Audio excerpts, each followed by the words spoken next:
मनीष जी, जो आज की जो चर्चा का जो है वो एक तरह से आधार है, वो हमारे विधि मंत्री ने भारत के मुख्य न्यायाधीश को पत्र लिखा है कि ये जो आपका कॉलेजियम सिस्टम है, इस सिस्टम में एक सरकार का प्रतिनिधि होना चाहिए।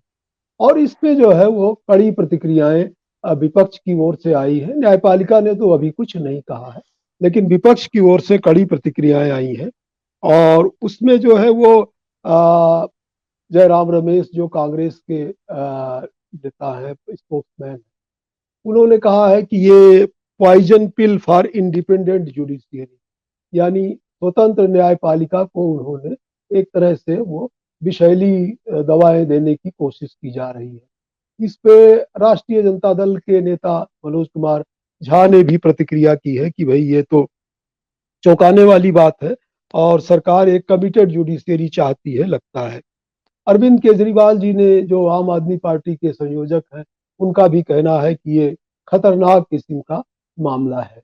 तो और ये मामला जो है वो आ, हाल फिलहाल जब से धनखड़ जी जो है वो, जगदीप धनखड़ जी, जो अपने एक तरह से जो है वो वाइस प्रेसिडेंट बने हैं, भारत के उपराष्ट्रपति, तो उन्होंने जो है वो एक संवैधानिक पद से भी इस बात को उठाया था।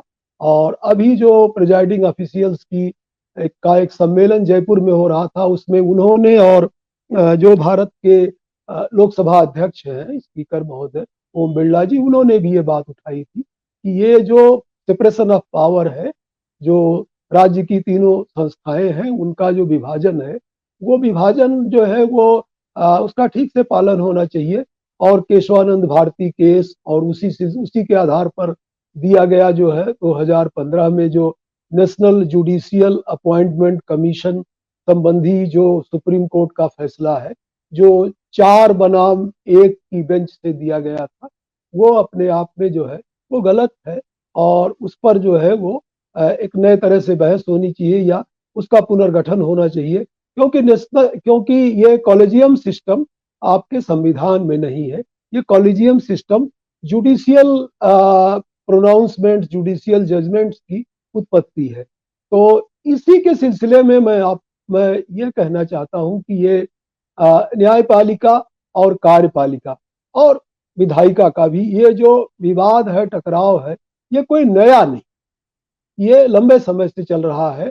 और इसका एक पुराना संदर्भ ये भी है कि जो पंडित जवाहरलाल नेहरू जब भारत के पहले प्रधानमंत्री थे और सरदार वल्लभ भाई पटेल उप प्रधानमंत्री और गृह मंत्री थे, उस समय के जो मुख्य न्यायाधीश थे, वो कोई माइनॉरिटी कम्युनिटी के थे और उनसे नेहरू जी की कोई नाराजगी हो गई और नेहरू जी ने कहा भी कि इनको हटा दिया जाए। तो सरदार पटेल जी ने कहा कि नहीं, ये ऐसा काम मत कीजिए, इससे बड़ा विवाद होगा और ये स्वयं ही रिटायर होने वाले हैं। तो वो मसला उस तरह से गया। लेकिन आज के 50 साल पहले, दो 1973 में जो है, आज हम 2023 में खड़े हैं, 1973 में केशवानंद भारती का जजमेंट आया और उस जजमेंट में वो लैंड रिफॉर्म वगैरह का सवाल था। केशवानंद भारती बहुत बड़े मठाधीश थे, उनका केस था। लेकिन उसमें वो उसका जो है वो एक तरह से जो है स्टेयर डिसाइसिस आप छोड़ दीजिए, जो उसका ऑबिटर डिक्टा था, क्योंकि किसी जजमेंट के दो पार्ट होते हैं। एक तो जो पार्टीज के राइट्स होते हैं, उन पे अदालत कोई अपना जो है वो उनके अधिकारों का निर्धारण करती है। लेकिन एक ऑबिटर डिक्टा होता है जिसमें कि ये कुछ कानून जो है वो के प्रावधान निर्धारित किए जाते हैं और वो नजीर बनता है। तो उसमें जो है वो जो एक तरह से जो संविधान की जो मौलिक संरचना है, जो बेसिक स्ट्रक्चर है, उसका सवाल, उसका प्रिंसिपल ले डाउन किया गया। और उस बेसिक स्ट्रक्चर के प्रिंसिपल के आधार पर ही जो है ये जो एनजीएससी का फैसला है ये हुआ। तो 1993 में 3 जजमेंट हैं जजेस केस के। एक 1981 का है संभवतः, एक 1993 का है, एक 1998 का है। सबसे महत्वपूर्ण सेकंड जजेस केस है, जिसको जो है वो supreme court advocates on record versus advocates on record association versus union of India का केस है। और जिसमें यह प्रिंसिपल ले डाउन किया गया कि न्यायपालिका अपनी स्वायत्तता को रखेगी और उस स्वायत्तता को कायम करने के लिए एक कॉलेजियम सिस्टम बनेगा और उसमें सुप्रीम कोर्ट के चीफ जस्टिस और सीनियर जजेज होंगे और वो जजेस का नाम रिकमेंड करेंगे और उसको जो है वो सरकार एक आध बार रिजेक्ट कर सकती है, दोबारा भेजेंगे तो मानना पड़ेगा। तो 1993 से अब तक जो है वो 30 साल से ये सिस्टम चल रहा है। लेकिन इस सिस्टम से असहज होने की प्रक्रिया यूपीए सरकार में ही शुरू हो गई।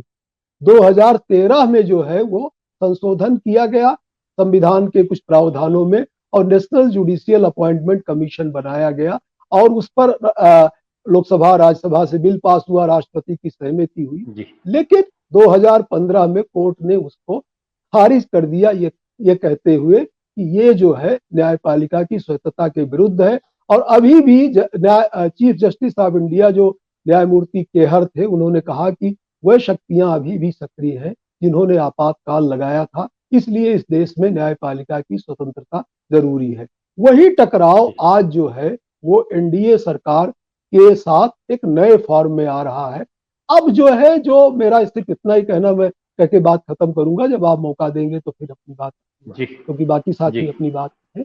ये 50 साल पहले जब 1973 में केशवानंद भारती केस आया था, जिसने जो है वो गोलकनाथ केस को अपने तरह से जो उसी को बढ़ाया था, शंकरी प्रसाद का केस उसके पहले था, तो उन चीजों का एक्सटेंशन था।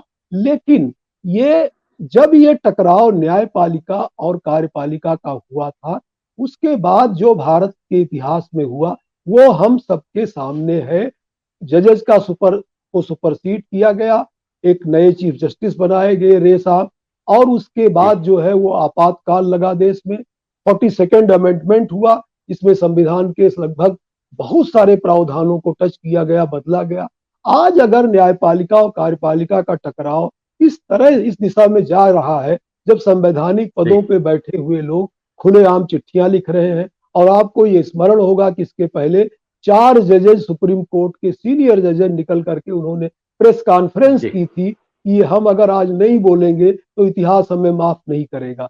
तो इस टकराव से हमारे लोकतंत्र पर गंभीर आशंकाएं हैं। इसलिए इस बात पर, और आज दुष्यंत दवे जो सीनियर एडवोकेट है, उनका एक लेख भी है, और उन्होंने कहा है कि जो लीगल फ्रेटर्निटी है, जो देश के वकील हैं, जिन्होंने भारत की आजादी की लड़ाई लड़ी और जिन्होंने इस संविधान को बनाने में महत्वपूर्ण भूमिका निभाई, क्योंकि पंडित जवाहरलाल नेहरू से लेकर के सरदार वल्लभ भाई पटेल और BR अम्बेडकर, ये तमाम लोग वकील ही थे, जूरिस्ट थे। तो जिन्होंने ये संविधान दिया, वो अगर इस संविधान के लिए नहीं खड़े होंगे तो जो है बहुत मुश्किल हो जाएगा। क्योंकि अम्बेडकर ने कहा था कि आप संविधान कितना भी कमजोर बना दीजिए, अगर उसे चलाने वाले अच्छे हैं तो अच्छी तरह से चलेगा, अच्छा समाज बनेगा।